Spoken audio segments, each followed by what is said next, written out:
Pernahkah Anda bercermin, lalu bertanya dalam hati, apakah ukuran saya normal? Apakah masih bisa diperbaiki? Atau apakah saya sudah terlambat? Halo, saya Dr. Agus. Saya dokter, saya suami, dan saya juga pria biasa yang selama lebih dari 20 tahun praktek menerima ribuan pasien pria dengan satu keresahan yang sama, ukuran, panjang, dan kepercayaan diri terhadap aset kepriaannya.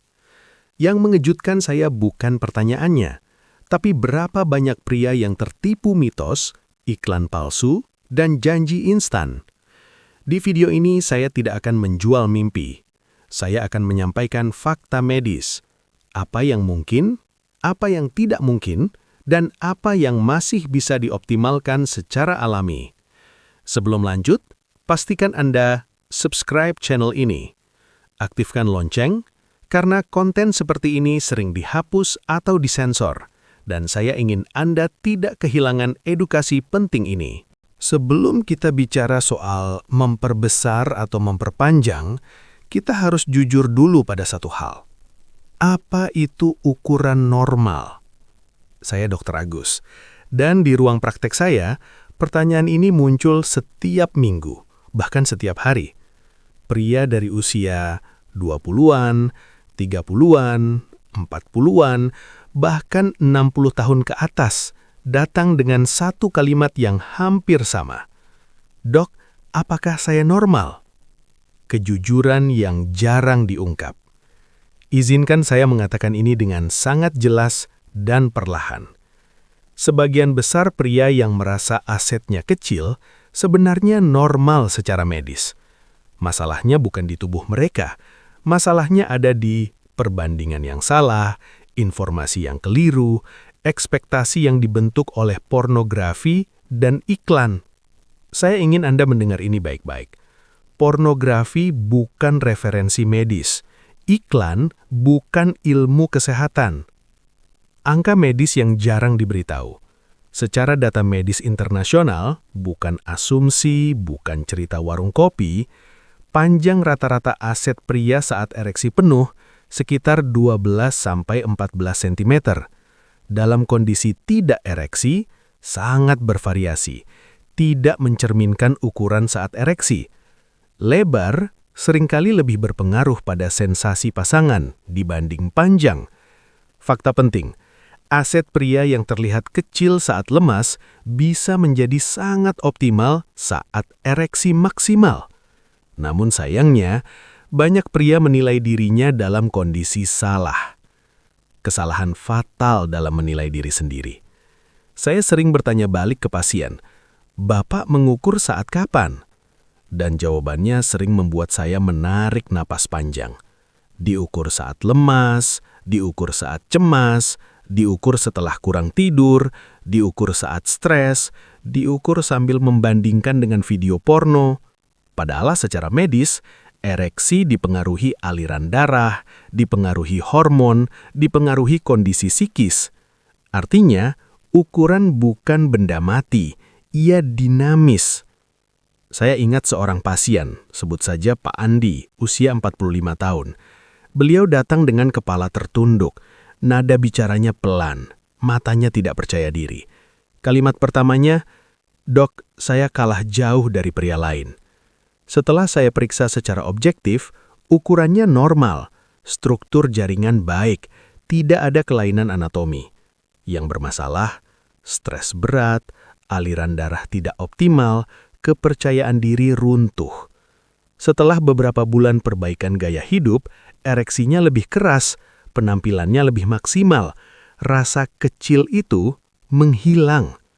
Yang berubah bukan sentimeter, yang berubah adalah fungsi maksimalnya. Mengapa banyak pria merasa mengecil? Ini penting. Secara medis, ada kondisi yang membuat aset pria terlihat lebih pendek, terasa kurang padat, cepat melemah. Bukan karena menyusut permanen, tapi karena pembuluh darah menyempit, lemak perut menutupi pangkal, otot dasar panggul melemah, hormon testosteron menurun, sirkulasi tidak maksimal.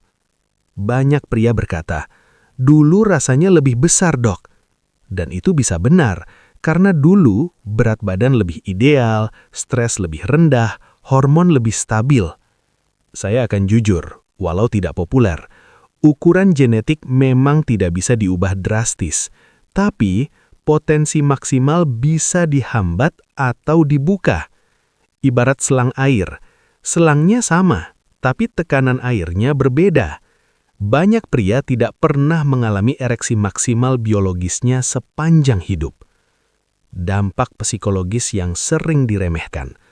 Saya ingin Anda tahu, rasa kurang itu sangat berbahaya karena membuat pria menarik diri, menghindari keintiman, takut gagal sebelum mencoba, menjadi lingkaran setan.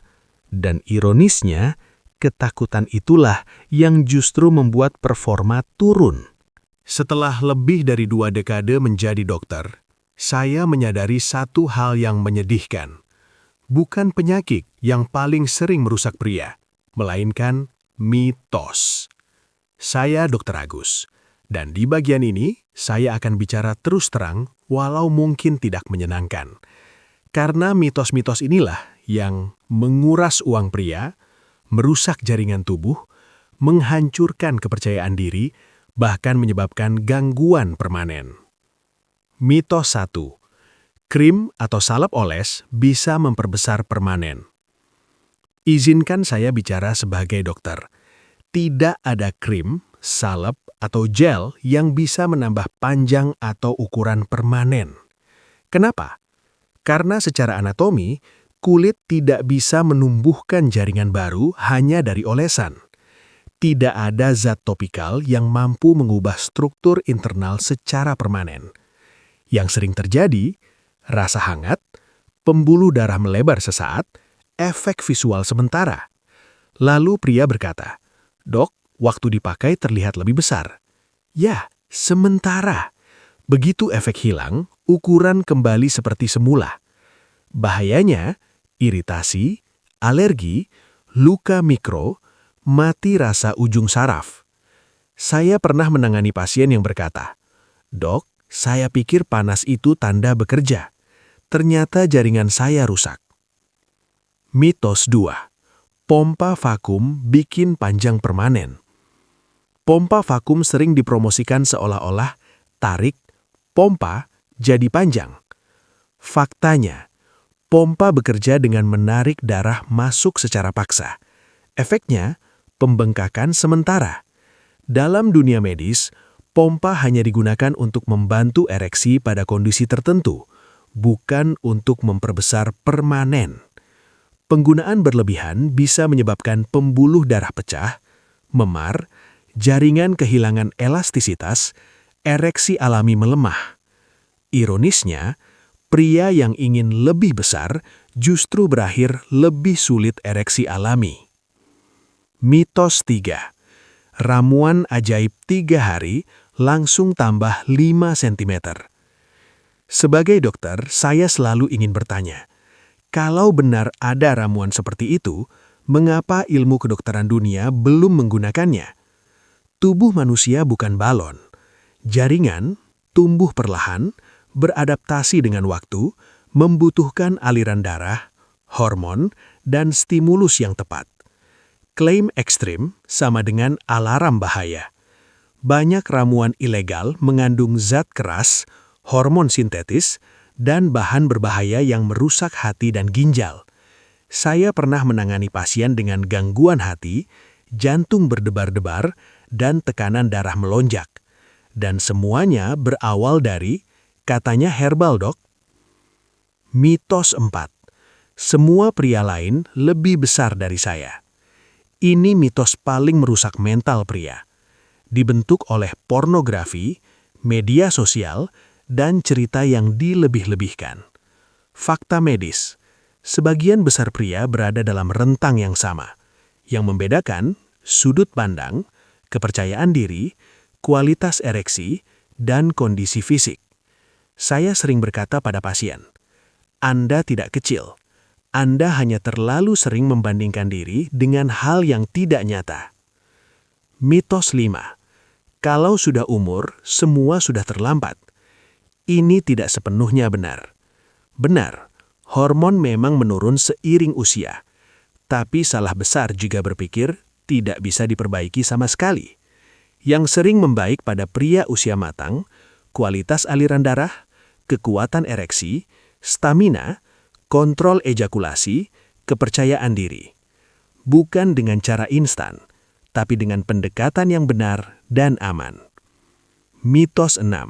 Semua yang alami pasti aman. Ini jebakan besar. Tidak semua yang disebut alami, aman, sesuai dosis, dan cocok untuk semua orang. Racun juga alami. Tanpa pemahaman, herbal bisa bentrok dengan obat, dosis berlebihan merusak organ, dan efek samping sering diabaikan. Sebagai dokter, saya selalu menekankan, alami tidak sama dengan sembarangan. Mitos 7. Rasa sakit tanda proses berhasil. Ini mitos paling berbahaya. Dalam dunia medis, nyeri, memar, mati rasa adalah tanda kerusakan, bukan kemajuan. Jika tubuh memberi sinyal sakit, berhenti. Jaringan pria bukan besi. Ia hidup, sensitif, dan tidak bisa dipaksa. Seorang pasien berkata pada saya, "Dok, saya sudah coba semuanya, tapi kok malah makin parah." Setelah saya telusuri, alat ekstrim, ramuan ilegal, ekspektasi tidak realistis. Yang saya lakukan pertama kali, menghentikan semua mitos itu. Dan perlahan, fungsi kembali, kepercayaan diri naik, ketakutan hilang.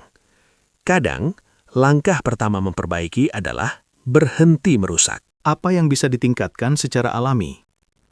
Setelah kita membongkar mitos, sekarang saya ingin mengajak Anda ke bagian paling penting. Apa yang benar-benar bisa diperbaiki secara alami? Saya Dr. Agus, dan di bagian ini saya tidak akan menjual mimpi palsu. Saya akan memberi Anda harapan yang masuk akal berbasis tubuh manusia yang nyata. Memahami konsep optimal bukan instan. Pertama, kita harus menyamakan persepsi. Alami tidak berarti drastis. Alami berarti optimal dan berkelanjutan. Banyak pria kecewa karena berharap perubahan ekstrim dalam waktu sangat singkat tanpa memahami cara kerja tubuh. Padahal secara medis, tubuh pria bisa berfungsi jauh lebih baik dari yang selama ini dialami asal hambatannya disingkirkan. Aliran darah, faktor paling krusial. Saya ingin Anda memahami satu hal mendasar. Aset pria tidak membesar saat ereksi karena otot, tetapi karena darah. Jika aliran darah lancar, tekanannya optimal, pembuluhnya sehat, maka ereksi lebih penuh, jaringan mengembang maksimal, tampilan terlihat lebih panjang dan padat. Banyak pria tidak pernah mencapai ereksi maksimal biologisnya karena pembuluh darah kaku, sirkulasi buruk, gaya hidup merusak. Inilah titik pertama yang bisa ditingkatkan secara alami. Kualitas ereksi sama dengan persepsi ukuran. Saya sering berkata pada pasien, ukuran diukur saat ereksi maksimal, bukan saat setengah jadi. Perbedaan kecil dalam kualitas ereksi bisa menghasilkan perbedaan panjang yang terlihat, perbedaan kepadatan, perbedaan percaya diri. Ereksi 70% dan 95% itu beda dunia. Dan kabar baiknya, kualitas ereksi sangat responsif terhadap perubahan gaya hidup. Testosteron bukan soal banyak, tapi seimbang. Banyak pria terobsesi dengan testosteron. Padahal yang penting bukan hanya jumlah, tapi keseimbangan dan sensitivitas reseptor. Testosteron berperan dalam dorongan seksual, respon ereksi, kekuatan jaringan, pemulihan tubuh. Penurunan ringan testosteron bisa membuat ereksi kurang penuh, respon lambat, rasa tidak sekuat dulu. Yang sering terjadi, kurang tidur, stres kronis, lemak perut, kurang gerak. Semua ini bisa diperbaiki secara alami. Otot dasar panggul, fondasi yang terlupakan. Sebagian besar pria tidak pernah diajarkan tentang ini. Otot dasar panggul berperan dalam mempertahankan ereksi, mengontrol aliran darah, kestabilan saat hubungan. Jika otot ini lemah, ereksi cepat turun, sensasi berkurang, kontrol menurun. Ini bukan soal menarik paksa, melainkan mengaktifkan kembali fungsi alami tubuh. Banyak pria terkejut ketika, tanpa menambah sentimeter, aset terasa jauh lebih hidup. Lemak perut dan sudut pandang visual. Ini fakta sederhana tapi jarang dibahas. Lemak di area perut dan pangkal menutupi sebagian aset, membuat tampilan terlihat lebih pendek. Penurunan lemak beberapa sentimeter saja bisa membuat aset terlihat lebih panjang, meningkatkan percaya diri. Ini bukan ilusi, ini geometri tubuh. Elastisitas jaringan dan usia. Seiring usia, jaringan jadi kurang lentur, respon melambat. Tapi, kurang lentur bukan berarti mati. Dengan aliran darah baik, nutrisi cukup, stimulasi yang benar, jaringan bisa lebih responsif, lebih penuh saat ereksi, dan lebih tahan lama. Banyak pria usia 40-60 tahun justru tampil lebih optimal setelah tubuhnya dirawat dengan benar. Sistem saraf dan pikiran. Ini sering diabaikan. Ereksi dimulai dari otak, bukan dari alat kelamin. Saat pikiran tenang, respon tubuh lebih cepat, ereksi lebih stabil, kontrol lebih baik. Kadang yang perlu diperbaiki bukan tubuhnya, tapi cara kita memperlakukannya. Saya ingat seorang pasien usia 50 tahun berkata, "Dok, saya tidak minta jadi seperti umur 20, saya cuma ingin merasa normal lagi." Setelah beberapa bulan, tidur lebih teratur, berat badan turun, stres terkendali, latihan ringan konsisten. Ia kembali dan berkata, "Dok, ternyata bukan alat saya yang rusak, ternyata saya yang tidak pernah merawat tubuh saya." Izinkan saya menegaskan, alami bukan berarti instan, alami bukan berarti ekstrim, alami bukan berarti janji palsu. Alami berarti membuka potensi maksimal, memperbaiki fungsi, meningkatkan kualitas hidup. Peran aliran darah dan testosteron. Tanpa aliran darah yang baik, aset pria tidak akan pernah mencapai ukuran maksimalnya. Faktor yang merusak: rokok, gula berlebihan, kurang tidur, stres kronis, lemak perut. Faktor yang membantu: olahraga ringan rutin, latihan dasar panggul, pola makan antiinflamasi, manajemen stres.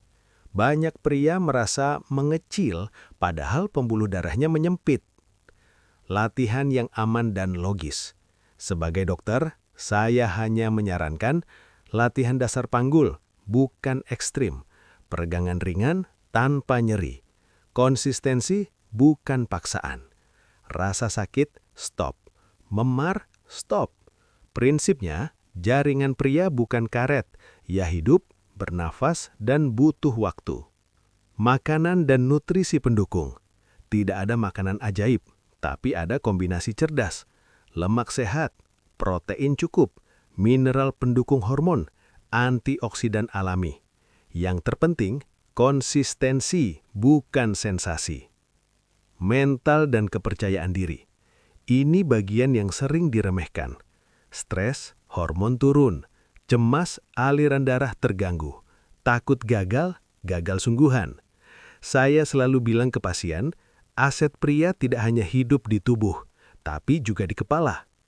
Izinkan saya jujur sebagai dokter. Anda tidak bisa mengubah genetik. Anda tidak bisa sulap 10 cm. Anda tidak bisa percaya iklan murahan. Tapi Anda bisa mengoptimalkan ukuran maksimal, meningkatkan kualitas ereksi, memperbaiki kepercayaan diri, menjadi versi pria terbaik dari diri Anda. Jika video ini membuka mata Anda, jika Anda merasa akhirnya ada dokter yang jujur, subscribe sekarang. Bagikan ke pria lain yang butuh edukasi, bukan tipu-tipu. Saya Dr. Agus. Tugas saya bukan menjual harapan palsu, tapi menjaga pria Indonesia tetap sehat, percaya diri, dan bermartabat. Sampai jumpa di video edukasi berikutnya.